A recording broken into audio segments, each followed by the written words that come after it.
Thomas Tuchel, treinador do Bayern de Munique, já falou algumas palavras sobre Vinícius e Rodrigo, jogadores do Bayern de Munique, jogadores do Real Madrid, e simplesmente Thomas Tuchel disse que no jogo passado parecia uma derrota. E para essa semana, simplesmente a equipa vai precisar de alguma coisa especial, porque é isso que o Rodrigo e o Vinícius Júnior têm. Eles têm algo especial, têm alguma coisa que muda totalmente a equipa do Real Madrid. Então, simplesmente jogar contra eles como se fosse um jogo qualquer vai dar completamente errado. Então, eu quero saber na tua ideia se isso vai dar certo ou se vai dar mesmo errado. Marcar os dois, deixar os dois mais abertos, mas uma coisa é certa, vai ser um jogo de loucos e apenas o melhor, o mais dedicado e também o mais forte vai para casa com a classificação para a final. Me diz a tua opinião nos comentários, porque eu quero mesmo ouvir. Eu acho o Kane um jogador espetacular. Ele é o melhor jogador do Bayern. Ele é o artilheiro da Europa hoje. Então, entre os maiores artilheiros do mundo, provavelmente seja até do mundo. Até porque está na Europa, artilheiro do mundo. Vai falar que é o cara do campeonato da Irlanda, de novo, essa conversa, campeonato da Arábia. Não, ele é... Então, um jogador desse porte, esse negócio de taxar, dá nome... Sabe por que ele não ganha nada? Porque ele quis jogar muito tempo num timinho que é o Tottenham. Aí não vai ganhar mesmo. Chegou no Bayern de Munique, um dos piores anos do Bayern de Munique, fizeram um monte de bobagem, um monte de porcaria. A única coisa boa que o Bayern de Munique fez foi contratar o Kane. Aí, velho, se não ganhar, o último culpado é ele. Ele é o último da lista, se tem alguma culpa. Um jogador espetacular. E lá na Alemanha pegou um time que isso foi uma surpresa, assim. Os caras não perderam um jogo na temporada, o Bayer Leverkusen. Mas a temporada do Bayern, ela foi comparável às passadas? Ele foi tão bem como nas outras, só que o Bayer Leverkusen foi ainda melhor? Ou foi ruim pro Bayern? O Bayern, ele vem caindo, assim. Falando do campeonato alemão, ele estava chegando perto de perder. Na última temporada, ele não perdeu porque o Borussia Dortmund entregou. Focou grandemente. Ele poderia ter perdido já o último campeonato, né? O Borussia estava com tudo na mão. O Borussia Dortmund que ainda tinha o Bellingham, por exemplo, na temporada passada. E o Borussia Dortmund entregou, né? E o Bayern foi lá e ganhou. Então a temporada passada não foi boa. Na Champions, nesse ano, eles chegaram já mais longe do que na temporada passada. Eles caíram ano passado nas quartas para o Manchester City e sem oferecer resistência. O Manchester City passou fácil pelo Bayern de Munique. Nessa temporada, para mim, eles ainda estão vivos até para chegar à final. Claro que o Real Madrid passa a ter um favoritismo porque vai jogar no Bernabéu e empatou em Munique, mas o Bayern pode chegar à final. E nessa temporada, o Leverkusen está muito fora do normal, né? O Leverkusen ele não está invicto no campeonato alemão, ele está invicto na temporada. Eles jogam 3 competições, o alemão que eles já ganharam, a Copa da Alemanha que estão na final e a Liga Europa, que amanhã faz a semifinal com a Roma. E não perderam nenhum jogo, né? Então, também teve um time que não deu brecha, né? Eles estão numa fase de Leicester, né? Aquele ano que o Leicester ganhou. Aliás, hoje eu vi uma das coisas mais extraordinárias dos últimos tempos. O Leicester tornou no dia Bocelli cantou de Leicester, não? Kroos e Modric. A bola do Kroos pro gol do Vinícius Júnior é surreal. Parece que o Bayern tá todo fechado. Ele acha espaço. Por isso que essa... né? Estava mesmo. Por isso que essa desculpinha fajuta de time brasileiro. Ai, jogamos contra um time que tava todo retrancado. Quem sabe de bola acha espaço. É impressionante o passe do Kroos e até a movimentação do Vinícius. Ele finge que ele vai voltar e ele vai pra frente. E aí o Kroos acha o passe. O Modric, com 38 anos, entrou bem do jeito que ele entrou. Eu acho que isso faz a gente jogar por água abaixo, por ralo abaixo. Muita desculpinha no futebol brasileiro. Ah, esse jogador tá velho. Ah, esse jogador precisa ser poupado. Olha o que esses caras jogam. O Modric tem... O Kroos tem o quê? 34? 34 anos. O Kroos, 34. O Modric, 38. E está em alto nível no Real Madrid. Ou seja, para mim isso chega à comprovação de que se você tem vergonha na cara e leva o futebol a sério, se você se prepara... Porque tem muito jogador no Brasil que não se prepara. Vai pro clube, se prepara, depois vai para casa, come besteira doidado, não treina, não leva a sério, prefere ficar no Instagram postando fotozinho, videozinho, com namorada, sozinho, cantando música. E na Europa você não vê isso.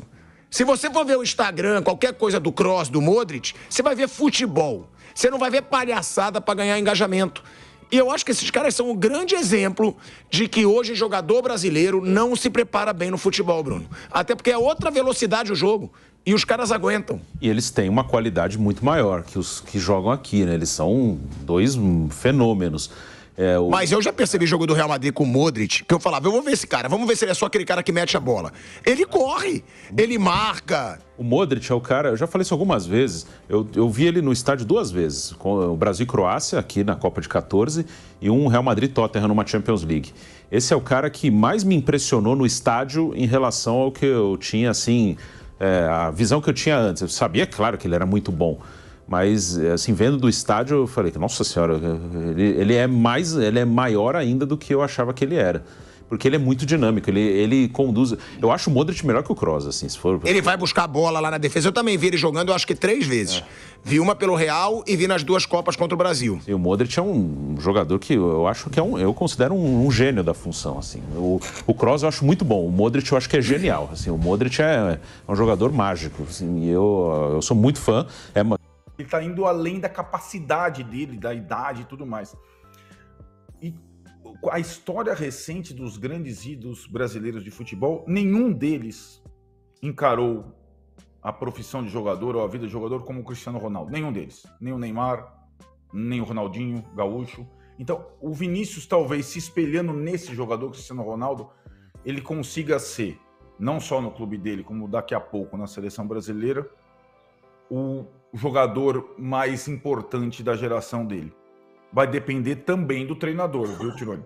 Aí o Dorival precisa fazer o que Tite e Diniz não conseguiram fazer. Aproveitar bem um talento nato, um jogador que está pedindo passagem e digamos que a entrevista do Dorival, embora ele passe pelo Neymar, eu acho que ele já trata a seleção pós-Neymar. Eu vi assim a entrevista do Dorival Júnior. E talvez o Vinícius, a partir do primeiro jogo do Dorival Júnior, seja um outro jogador na seleção. Eu tenho quase que convicção de que ele será. Muito bem. Na coletiva lá, né, que o Dorival deu, Mauro, ele falou, não, porque o Neymar é um dos 3 melhores jogadores da atualidade, se voltar vai ser muito bem recebido e tal.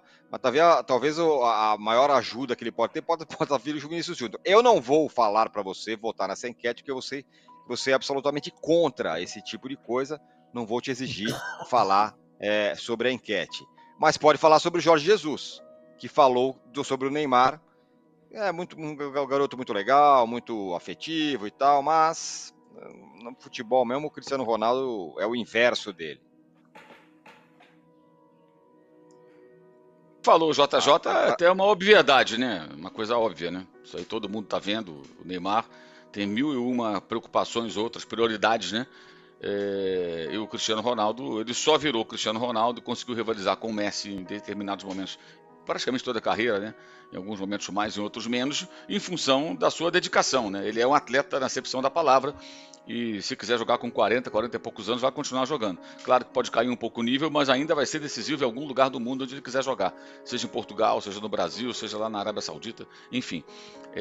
Então, assim, vale a declaração por ser o técnico do time do Neymar, que provavelmente vai metê-lo no banco quando ele voltar da lesão, porque o time dele está passando o rodo em todo mundo lá no futebol saudita, e não tem sentido você imaginar que o Neymar vai voltar e vai virar titular imediatamente, vai ter que capinar sentado para conseguir arrumar um lugar no time.